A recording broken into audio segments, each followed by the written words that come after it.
Amka,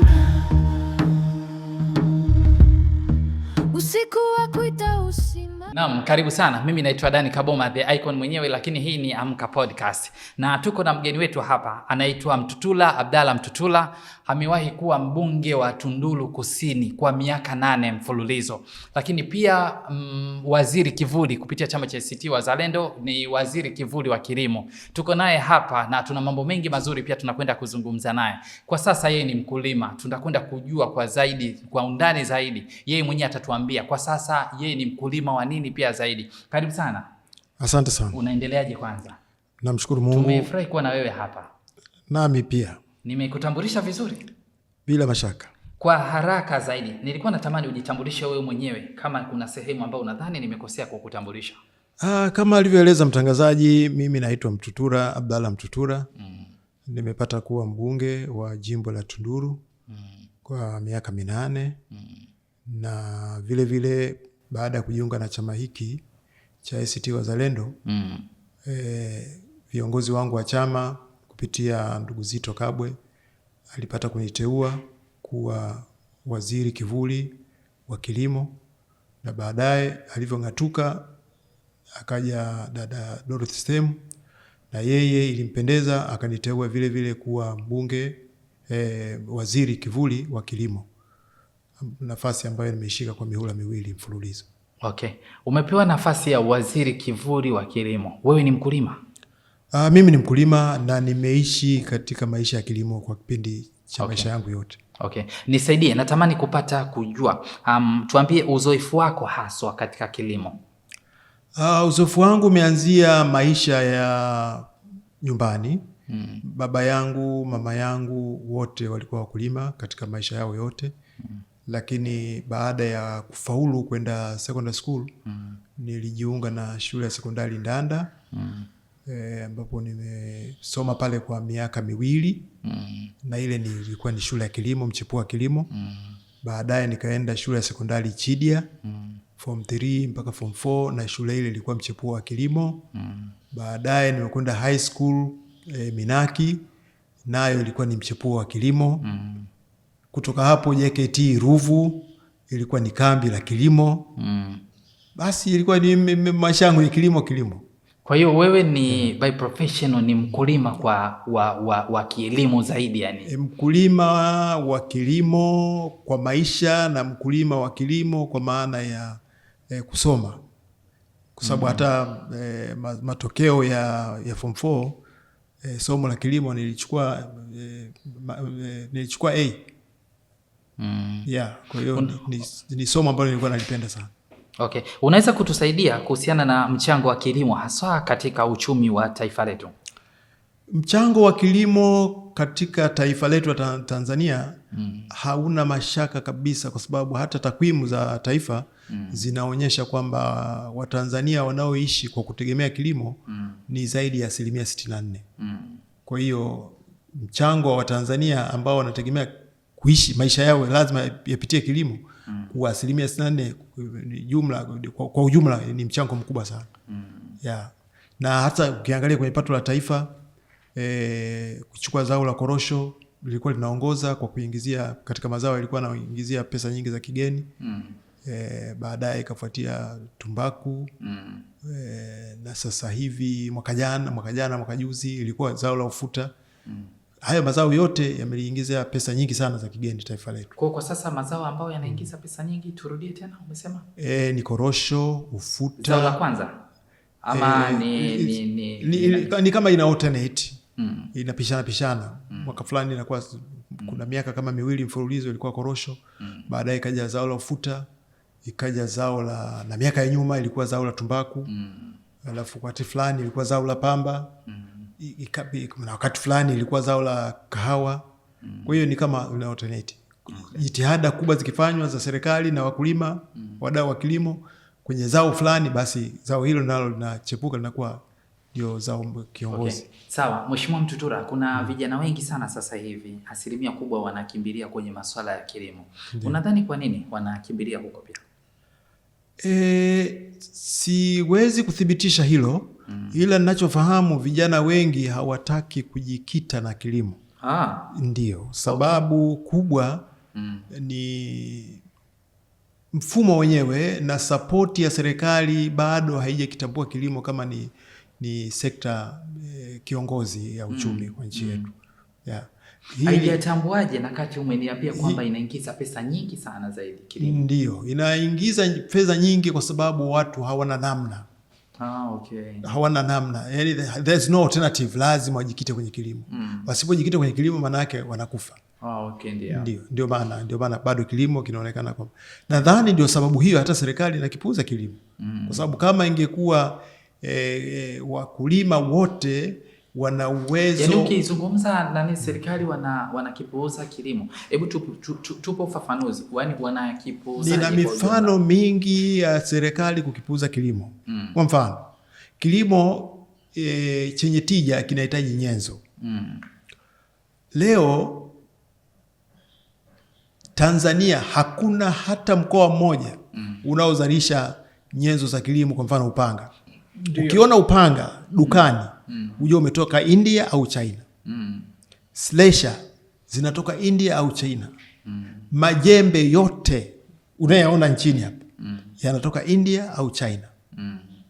Hizo ni nyenzo ambazo ni nyepesi kabisa, ambazo za mkulima mdogo ambao ndio wako zaidi ya 80% ya wakulima wote. Ndio. Nyenzo zao zinatengenezwa nje ya nchi.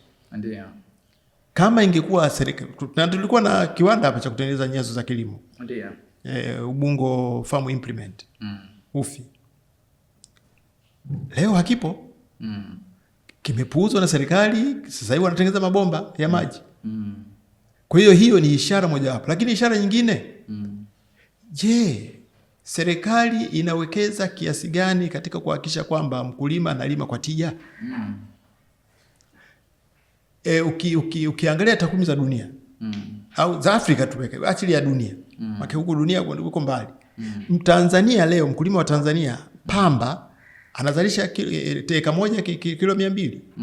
Nenda Ivory Coast wanazalisha teka moja kilo 800.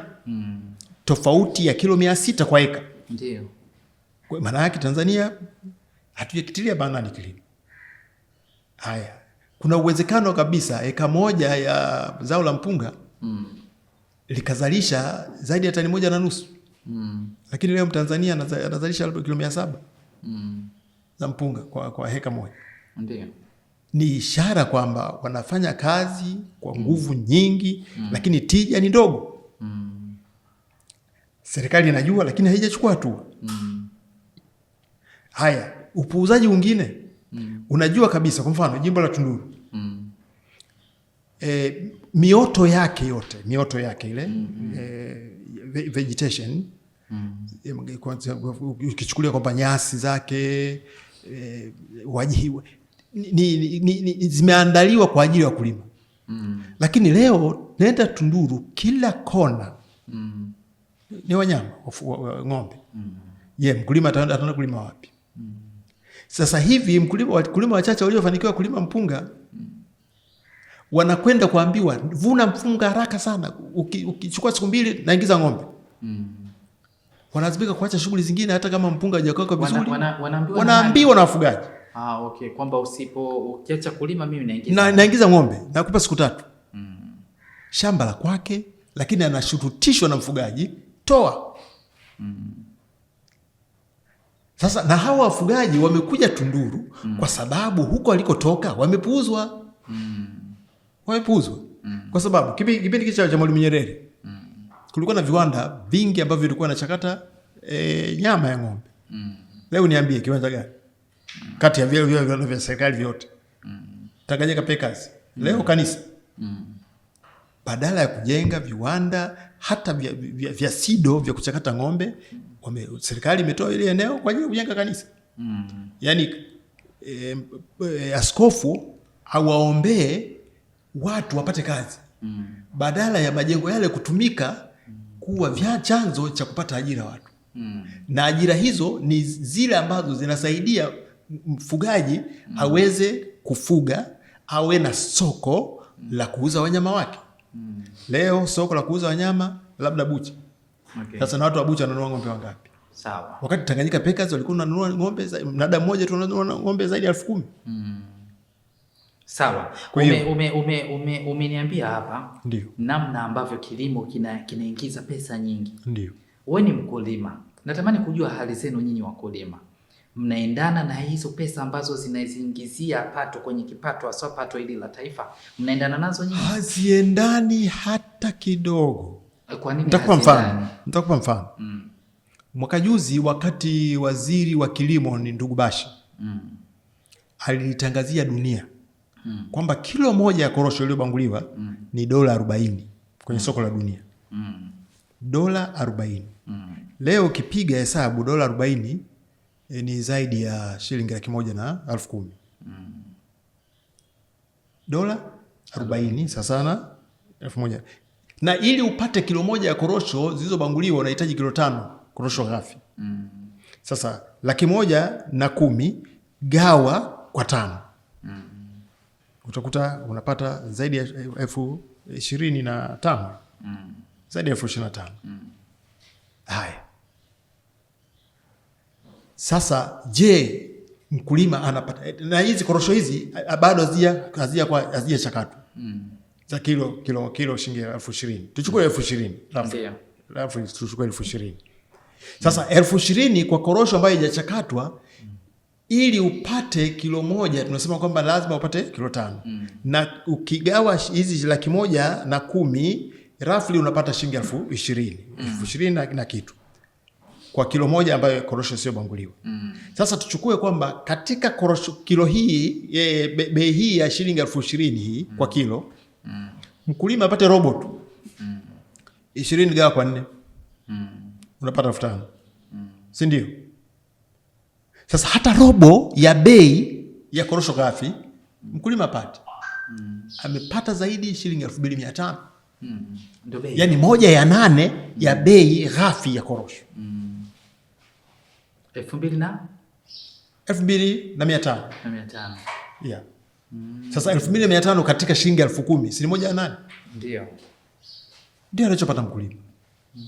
Kwa hiyo wanaonufaika katika zao katika mnyororo wa thamani sio mkulima.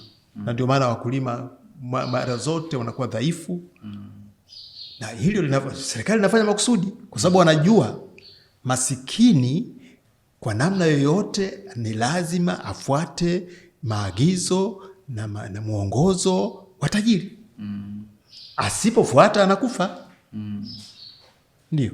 Unaweza kusaidia kuna aina ya kilimo kwamba hiki ni kilimo cha biashara, hiki sio kilimo cha biashara? Kilimo biashara ni kile ambacho mtu unaingia mkataba na soko maalumu kwamba bwana lima, mimi nitakuja kununua, anaweka masharti yake, nitakuja kununua kila kilo moja shilingi kadhaa. Kwa hiyo anajikita kulima zao lile akiwa na matumaini kwamba tayari ana soko. Lakini kwa hapa nchini hilo halipo. Halipo. Ni siasa tu zinazungumzwa, lakini uhalisia haupo. Nitakupa mfano mmoja. Mwaka 2000 na kama sitakosea mwaka, nikikosea basi nitasamehewa. Sawa. 2012 au 13 tulialikwa wabunge wanaotoka kwenye maeneo ya kilimo. Kulifanyika mkutano ulioandaliwa na SUA pamoja na chama cha wakulima Tanganyika. Ndio. Pale Morogoro. Ndio. Mgeni rasmi wa mkutano ule alikuwa Mheshimiwa Pinda ambaye vile ni mkulima mwenzetu. Na mimi nilikuwepo. Moja ya ajenda ya siku ile ilikuwa ni kuwahimiza waheshimiwa wabunge wanaotoka maeneo ya kilimo na ambayo maeneo hayo ni ya joto, kuwahimiza walime zao la embe. Na waliambiwa kwamba ukilima embe ni fedha, embe ni uchumi, kwa sababu wakati embe zinaiva Tanzania, dunia nzima ni off season ya embe. Naposema off season maana yake dunia nzima hakuna mahala popote zinakopatikana embe isipokuwa Tanzania. Tanzania. Haijawa fursa hiyo kwa Tanzania? Fursa. tukahimizwa na maprofesa kutoka chuo kikuu cha SUA tulime maembe. Dada yangu moja anaitwa Zarina Madabida akafungwa shamba la kulima embe, miembe zaidi ya 30,000 akapanda. Mzee Mwinyi alikuwa na shamba lake, alishaanza siku nyingi. Mzee Yona kama unakwenda Bagamoyo alikuwa na shamba lake. Mimi nikafungwa shamba la embe, ndio ekari 10. Jitu Soni mbunge yule Muhindi yule alifungwa shamba huko Manyara huko, ndio nani Babati huko. Sasa unajua nini kilichotokea? Shamba la embe lilishamili, embe zikazalishwa. Tukawapigia kelele serikali, no response. Embe zinaoza, zinaoza. Yani mlikuwa mnapigia kelele, mlikuwa mnawaambia nini? Tunawaambia, mlituambia tulime embe. Embe ni mali. Mbona hatupati soko la embe? Sasa ukiwasiliana na kiwanda cha Baresa anakuambia tuletee embe. Tuletee. Bei. Anasema ukileta embe hapa tutapokea kilo shilingi 300. Kilo 300. Ndio. Na nyinyi mlikuwa mnategemea kupata. Sasa embe hiyo ukivuna Tunduru moja unauza shilingi 500, na ili upate kilo moja si embe 3. Kwa hiyo ukiwa Tunduru embe 3 za kilo moja unapata shilingi 1500. Lakini ukileta kiwandani ulipe transport kilo shilingi 300. Tukasema acha zioze. Sasa hivi mimi nimeshaanza kukata miembe, napanda korosho. Kwa hiyo serikali haiko serious na kilimo. Narudia na katika hili mimi na ushahidi wa aina nyingi. Kuna baadhi ya nchi duniani zinaishi kwa zao la ndizi tu, ndio uchumi wao. Ndizi tu. Leo niambie, nenda Morogoro ambako mimi nilikuanzia kufanya kazi. Nilikuwa kidato pale. Hadi power station. Ndio. Ndizi zinaoza, zinaliwa na ndege. Yaani Morogoro peke yake ingeweza kulisha ndizi hapa nchini na zingine tuka-export tukapata fedha za kigeni. Haya, nenda Mbeya. Nenda Moshi. Nenda Arusha. Nenda Bukoba. Mpaka Kigoma wanazalisha ndizi mzuri sana. No exportation. Yaani hatuoni kama ni fursa kwa dunia. Sasa nenda Saudia. Unakuta ndizi ambazo zinaletwa. Saudia hawavuni ndizi. Hawalimi ndizi, hata mkungu mmoja huwezi kupata. Lakini utakuta kule ndizi nyingi. Wasi tunatumia fursa. Kwa hiyo seriousness kwenye kilimo nchi hii hakuna. Nisaidie kitu kimoja. Umekuwepo kwenye kilimo kwa miaka mingi sana. Ndio. Mpaka sasa hivi. Ni changamoto gani hasa sugu zile ambazo nyinyi zinawasumbua kama wakulima? Changamoto kubwa ya kwanza, upangaji wa ardhi. Kwa sababu mkulima sasa hivi ana uhakika atalima, ana uhakika atapanda, hana uhakika kama ataweka mbolea. Kwa sababu ya mbolea iko juu sana. Wakulima wengi hawaimudu na haipatikani nearby point. Ndio. Haipatikani kwa sehemu za karibu ambazo wao wanaweza kuzifikia. Lakini akifanikiwa kuweka mbolea hana uhakika wa kuvuna. Yaani ukisema huna uhakika wa kuvuna unamaanisha? Kwa sababu kuna changamoto zinazosababisha yeye asivune. Moja, wanyama ng'ombe. Pili, wanyama wanaitwa tembo. Tembo anasumbua sana kwa wakulima.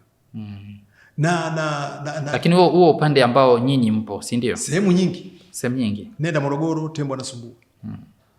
Nenda huko Musoma, tembo anasumbua.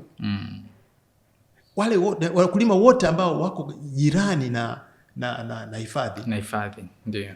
Tembo ni usumbufu. Nenda mpaka huko Kilimanjaro. Tembo anasumbua. Nakula ndizi, wanakula nini? Ndiyo. Kwa hiyo uhakika wa kuvuna hana. Na kile kichache atakachojaliwa kuvuna hana uhakika wa kupata soko sahihi, soko rafiki lenye kumpa bei nzuri. Kwani mkiwa mnaingia kwenye kilimo, ndio jambo la kwanza huwa mnafanya nini kabla hujalima wewe mwenyewe kwanza? Ndiyo. Jambo la kwanza ni vitu gani ambavyo huwa mnavichukua kabla kwenda kuingia kwenye hicho kilimo? Sasa kuna kilimo cha aina mbili. Kuna kilimo ambacho mtu anaingia kama biashara, na kuna kilimo ambacho mtu ni cha kujikimu. Asipolima maana yake atakufa.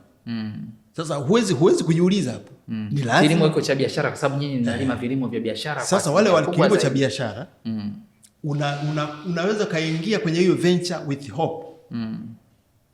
Kwamba mwaka huu bei ya ufuta imepanda sana. Ngoja nilime. Mwaka unaofuatia ufuta unashuka bei vibaya drastically. Unashuka vibaya. Kuna mwaka watu bei ambazo ilikuwa mzuri shilingi 1000. Huko nyuma ilikuwa shilingi 500, 400, 500. Ilipofika shilingi 1000 watu wakasema hili ndio zao. Wakakata misitu kupanda mbaazi. Bei ikashuka shilingi 100. Ndio mwaka ule anasema kwamba mbaazi mboga. Wakazibadilisha jina Mama Jessica kwa maana mke wa Magufuli. Kwa hiyo ndio maana hata mabenki wanasita kutoa mikopo kwa wakulima.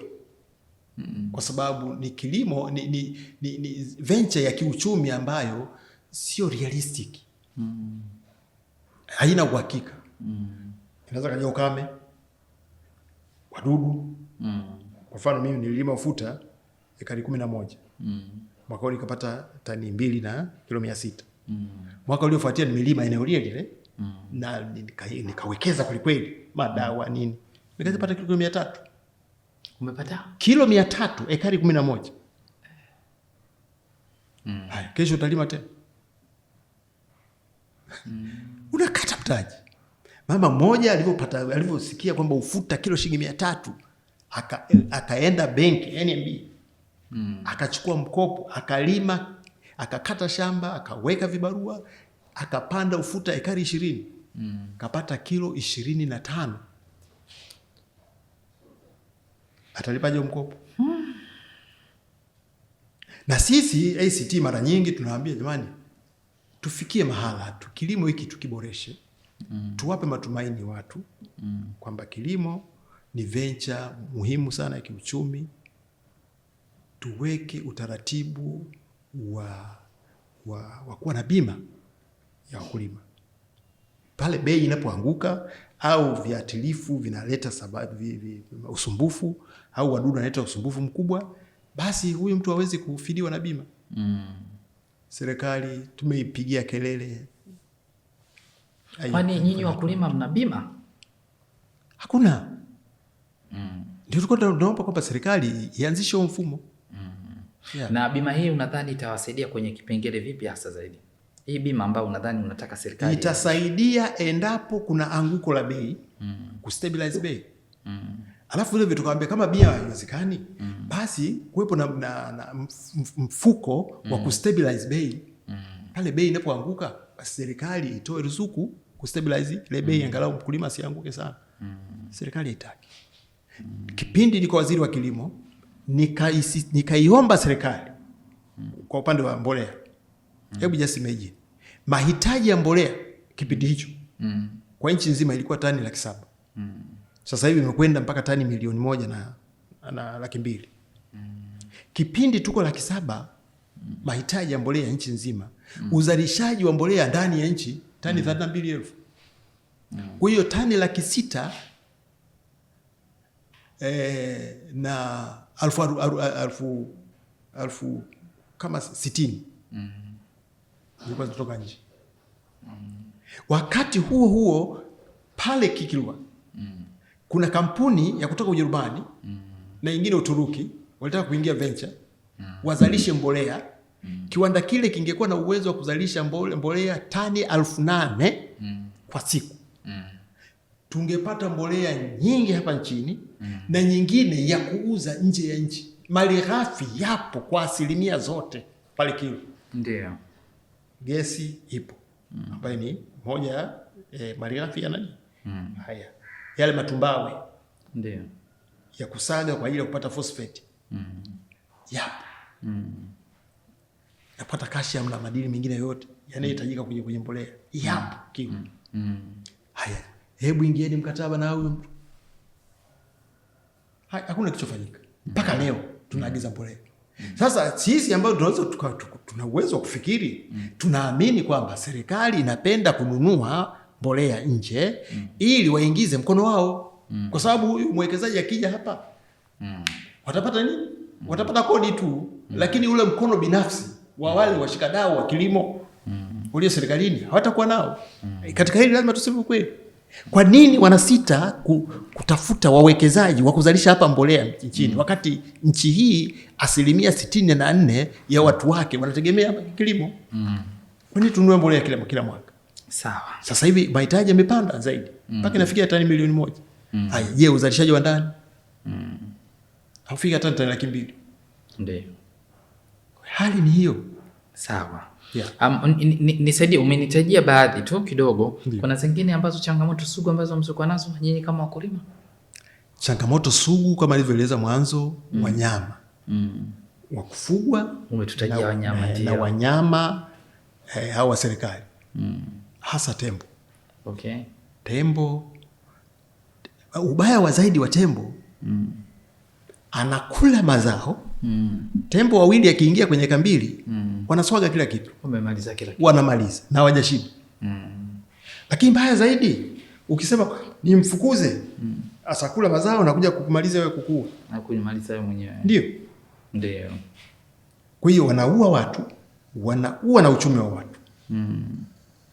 Na mbaya zaidi kwa serikali, tunasema serikali unasema nyinyi sikivu. Usikivu wenu mbona tuoni? Vilio vya watu mnavisikia kuhusu wanyama. Lakini vile kuna sheria inayowasaidia kuweza kuwadhibiti wanyama.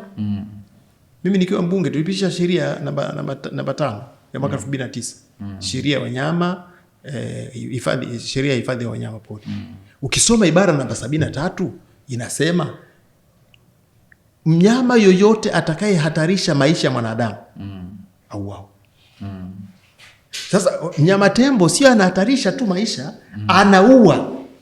Maana phrase hilo kisoma anasema mnyama yoyote atakayehatarisha maisha ya mwanadamu auawe.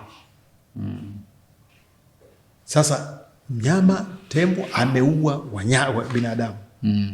Agusi, untouchable. Usimguse.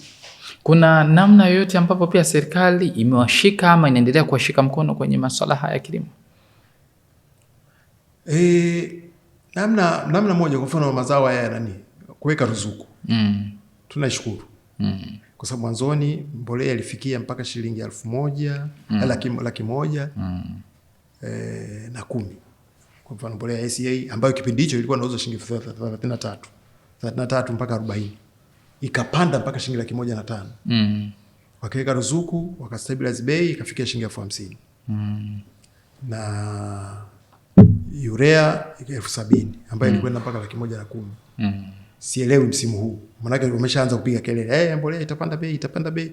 Sasa kama wana blow whistle, serikali yenyewe na blow whistle, unategemea nini kwa yule atakayeleta mbolea? Lazima atapandisha. Serikali simsikia alisema. Serikali itakiwa ikae kimya, struggle kuhakikisha kwamba bei haipandi. Lakini kwanza serikali mbolea kwa vitu itapanda, tunategemea mwaka huu mbolea itakuwa ghali sana. Okay. La pili ni nyenzo. Mimi sasa hivi nimezaliwa mwaka 60.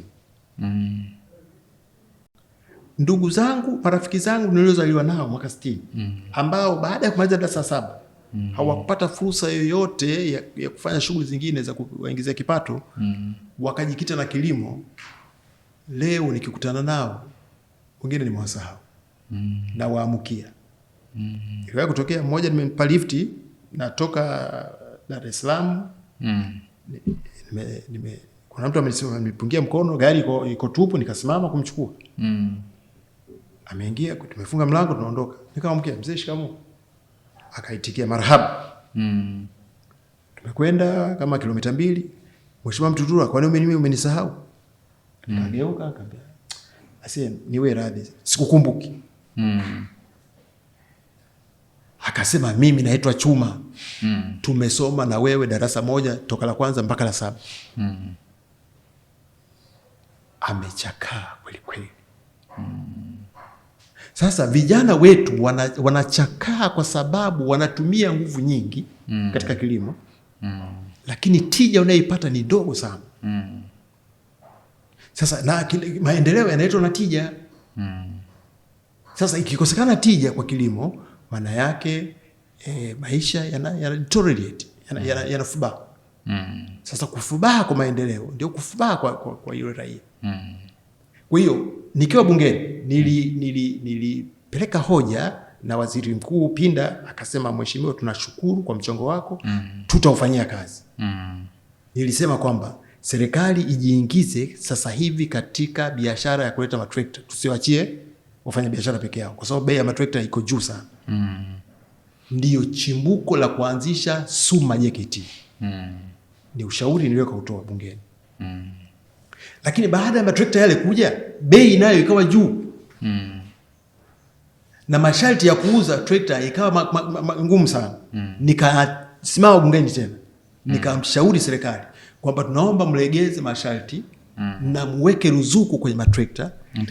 Thamani ya matrekta hayo ionekane kwenye thamani kazi itakayofanywa na matrekta, sio mauzo ya trekta.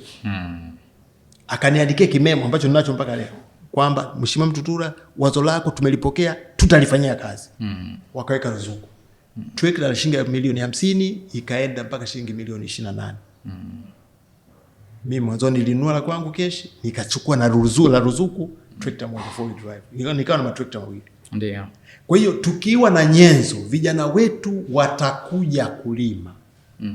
Tukiwawezesha pembejeo, tukawalinda na mazao yao dhidi ya wanyama wa kufugwa na wanyama hao wa serikali, vijana wataondoka kwenye mitaa, kutoka kwenye usambazaji, watakwenda kwenye kilimo. Nisaidie kuhusiana na swala la mbegu, upatikanaji, uhifadhi na hatari za kupotea kwa mbegu ambazo ni asili. Balaa hilo ni kubwa. Mbegu asili zinapotea na asilimia kubwa zimeshapotea, hasa zao la mahindi. Zinapoteaje?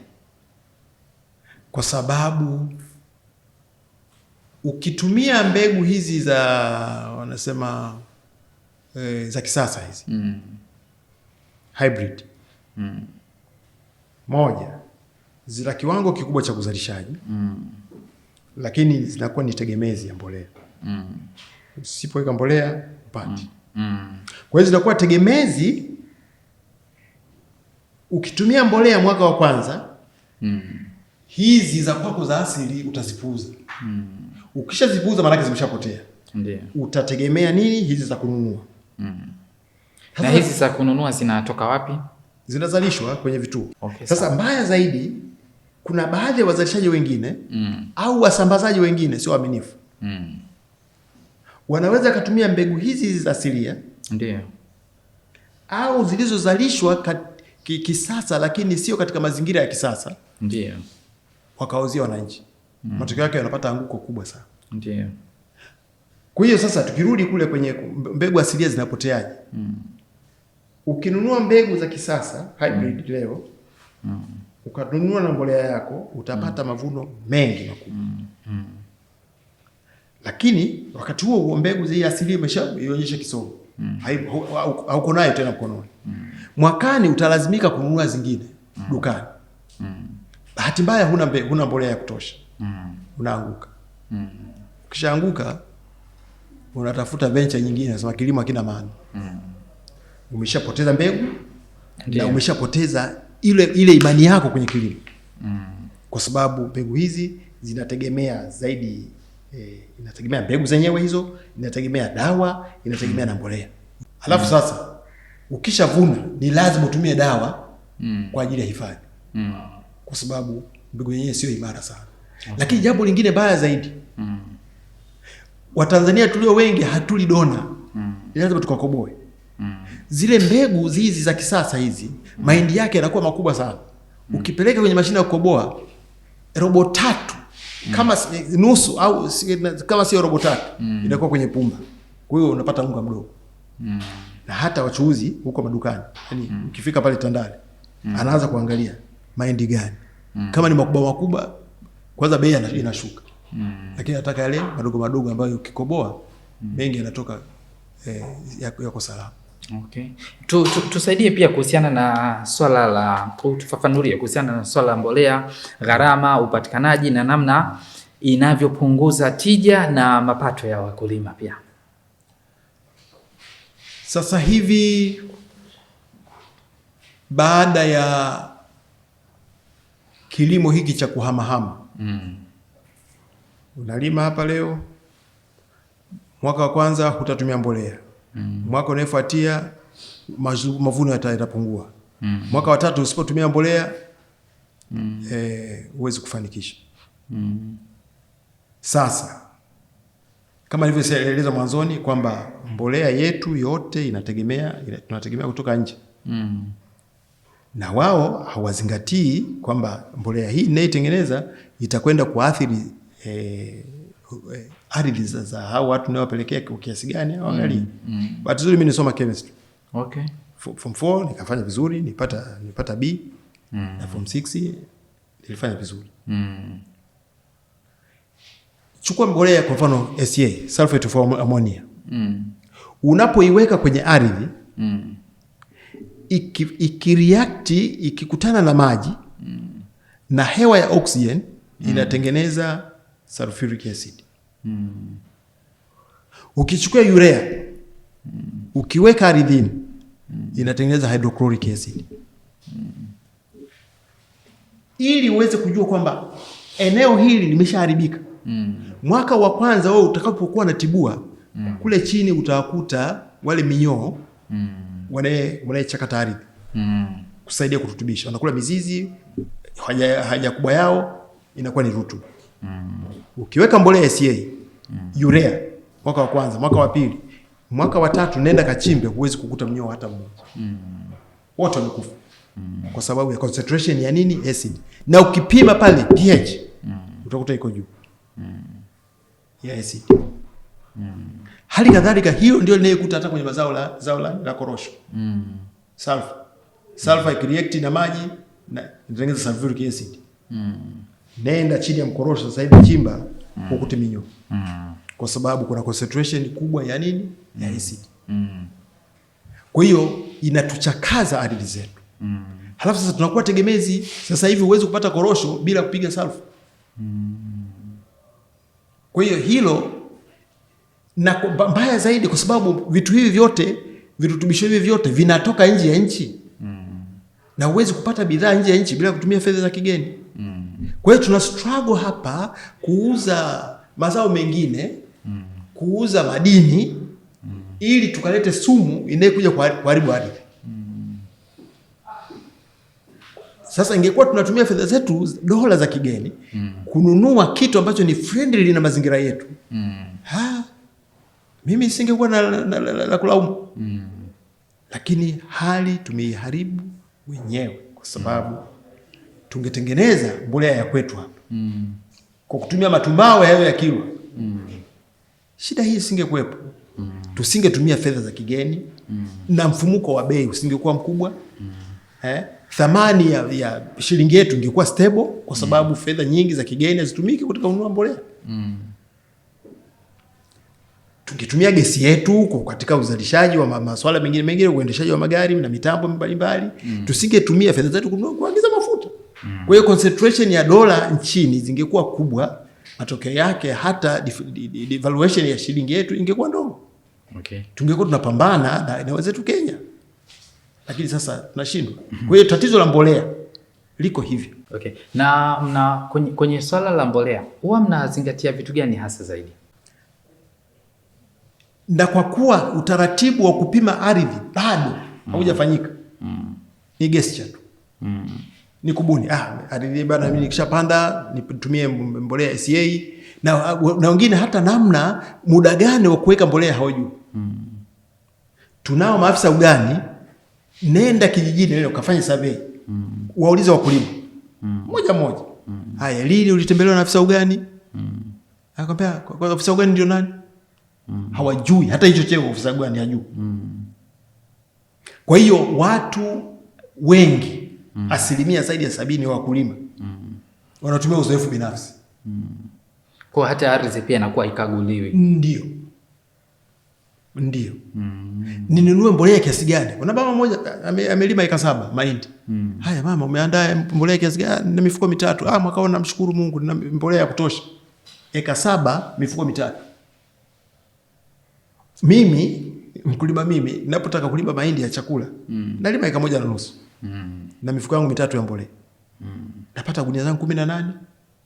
Lakini hizo 18 mtu anatoa ndani ya eka 4. Mwaka bwana nimepata mahindi sana. Eka ngapi milima? Milima eka 4. Umepata gunia ngapi? 18. Ipi nafasi ya vyama vya ushirika na wadau katika mapambano ya wakulima hapa nchini?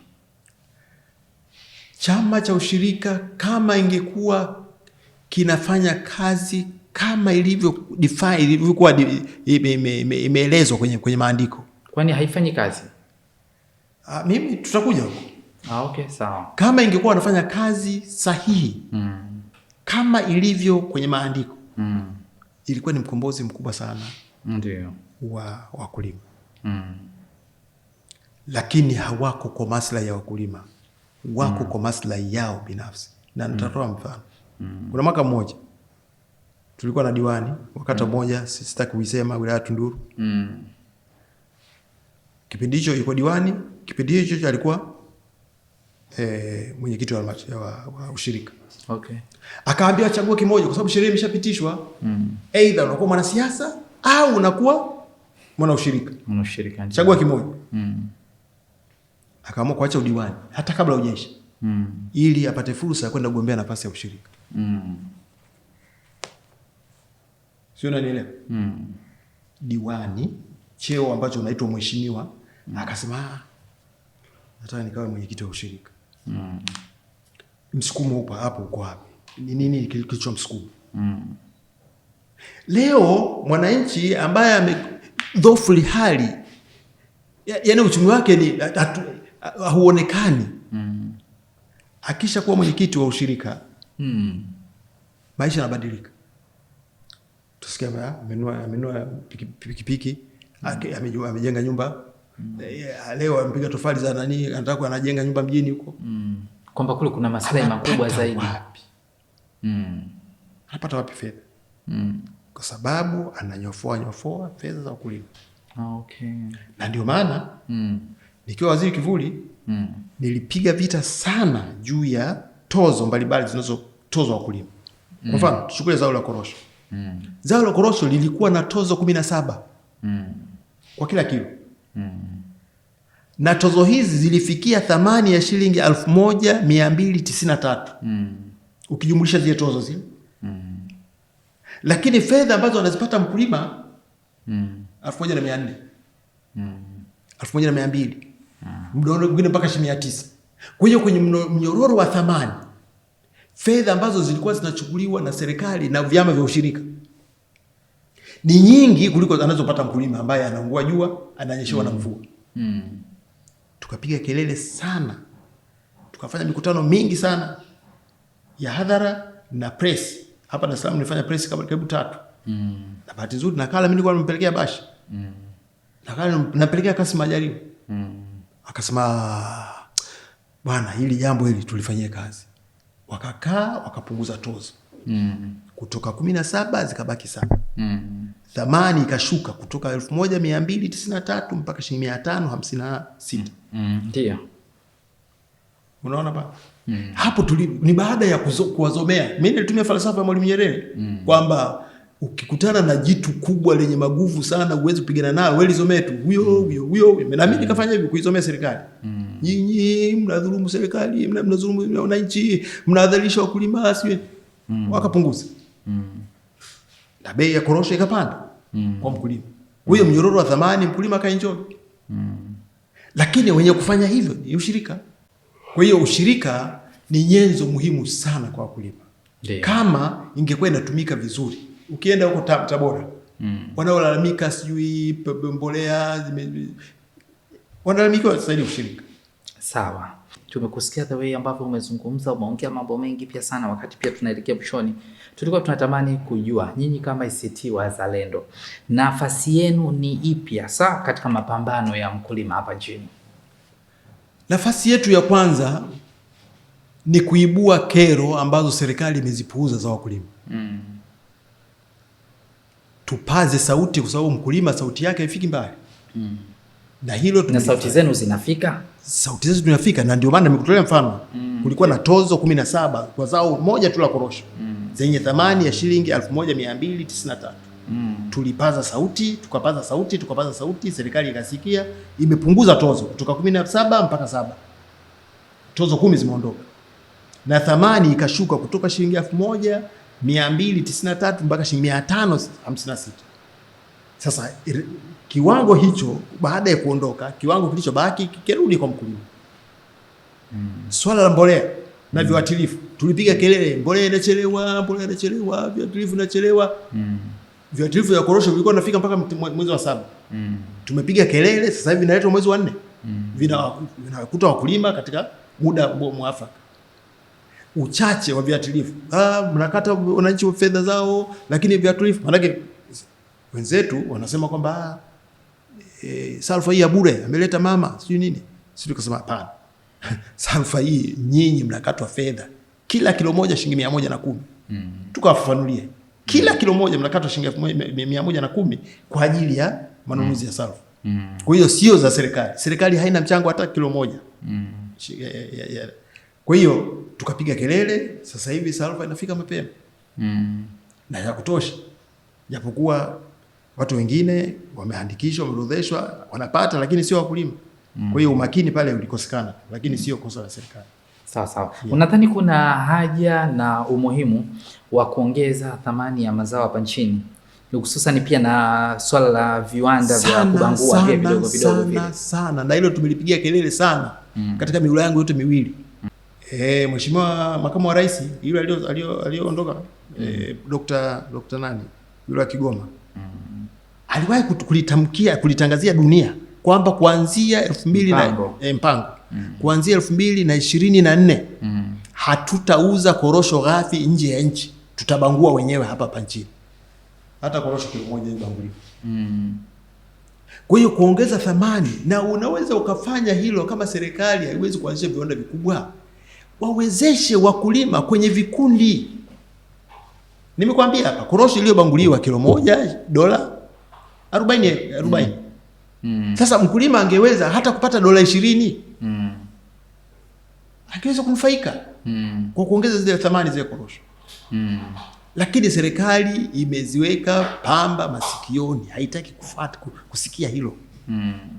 Na haitaki kusikia hivyo kwa sababu gani? Kupitia stakabadhi ya mazao ghalani kuna wakubwa wananufaika. Okay. Hapo kabla pia hujaenda huko. Kuna swali nataka liingie hapo. Kuna changamoto zipi za kwa sasa kuhusiana na stakabadhi ghalani? Stakabadhi ya mazao ghalani, ukisoma ile sheria ni mkombozi mkubwa sana wa mkulima. Mkombozi mkubwa sana. Kwa sababu bahati nzuri ile sheria imepitishwa 2006, of course mimi nikiwa si mbunge, sasa nimeingia bungeni 2007. Ndio. Lakini kaipitia nikaisoma nikasema huu ni mkombozi. Sasa practitioners wale wanaosimamia hii sheria ndio wakorofi na ndio wabovu. Kwa sababu stakabadhi ghalani mfumo wake jinsi unavyotakiwa kufanya ni pale serikali inapokosa mnunuzi wa bei nzuri, basi zao lile lichukuliwe, lihifadhiwe. Serikali wakishirikiana na wadau watafute wateja wazuri wa bei nzuri. Maana unapozungumzia mteja mzuri wa bei nzuri na atakayeweza kuchukua volume ya kutosha, au siwe ile mazao katika bei yenye tija, kumpa tija mkulima. Ndio. Lakini serikali haifanyi hivyo. Serikali imejigeuza kuwa dalali wa mkulima bila ridhaa ya mkulima. Sasa mpaka tunajiuliza, wewe leo unachukua mazao yangu mimi sijui. Najua tu umechukua kilo ngapi. Sijui unaenda kuuza lini. Lakini sio mnaridhia nyinyi wenyewe wakati mnachukuliwa. Nakwambia katika sheria ambazo kwani wao wanakuja kuwa force kwamba lete sasa nichukue hili hizo kina. Usipopeleka utamuuzia nani? Kwa sababu it's the only place where you can sell your crop. Okay. Hakuna sehemu nyingine. Sasa ukae nazo nyumbani, ufanye tui ya kuweka kwenye mboga za majani. Tani 10, tani 20. We are compelled to sell na sio to sell. Just to weigh out. Unachokwenda bali kupima basi. Mtu anaondoka nazo korosho. Kwa hiyo tunasema sheria stakabadhi ya mazao ghalani ifacilitate. Ifanye kama sheria ilivyosema. Lakini sasa unakuwa na sheria lakini wewe unafanya kinyume cha sheria kujitengenezea mazingira ili wewe ufaidi zaidi kwenye mnyororo wa thamani kuliko mkulima. Hilo ndio tunalopingana nalo sisi. Tunashindwa nini? Sawa. Shukrani sana. Mimi naitwa Dani Kaboma, the icon mwenyewe, na tulikuwa na mgeni wetu hapa Mtutula Abdalla Mtutula. Amewahi kuwa mbunge kwa zaidi ya miaka 8 kwa ujumla kupitia jimbo la Kigoma Kusini. Lakini pia ni Tunduru Kusini, lakini pia amewahi kuwa waziri kivuli wa kilimo kupitia chama cha ACT Wazalendo. Tulikuwa naye hapa kwenye mahojiano yetu kupitia Amka Podcast. Tuna mambo mengi mazuri pia ambayo tumezungumza. So shukrani sana. Nakushukuru pia sana. Asante sana. Asante. Amka. Usiku